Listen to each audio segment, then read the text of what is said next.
අපේ ස්වාමින් වහන්සේ කෙනෙක් මරණයෙන් පස්සේ භූම දාන කටයුතු සිද්ධ කරනවානේ. එතකොට අපේ හාමුදුරනේ භූම දානය කරන පෙට්ටිය දිගින් වැඩි වුණොත් තවත් මරණ සිද්ධ වෙනවද? මරණය පිළිබඳ විවිධ අර්ථකථන ඒ වගේම තමයි මිත්‍යා මත සමාජය තුළ ගමින් ගමට නගරයෙන් නගරයට විවිධ මතිමතාන්තර තියෙනවා. හැබැයි බුදුරජාණන් වහන්සේ මහා පරිනිබ්බාන සූත්‍රය තුළ දේශනා කරන්නේ මිනිස්සෙක්ගේ මරණය සිද්ධ වෙන්න පුළුවන් අවස්ථා කීපයක් ගැන කියනවා.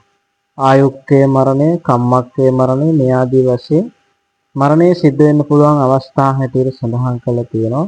එතකොට සාමාන්‍යයෙන් මිනිස්සෙක්ගේ ආයුෂ අවසන් වුණයින් පස්සේ එයා මරණයටපත් වෙනවා. එහෙම නැතුව ගමේ මලගයක් වුණාම මරණයටපත් වෙන පුද්ගලයාගේ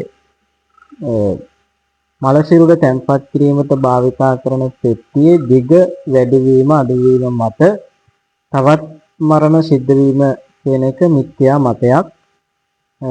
පුජ්‍යලයේ මරණය සිද්ධ වෙන්න පුළුවන් අවස්ථා තමයි ආයුෂ අවසන් වුණාම පුජ්‍යලයේ මරණයටපත් වෙන්න පුළුවන්. ඒක තමයි අපට ධර්මානුකූලව කියන්න පුළුවන්කම තියෙන්නේ.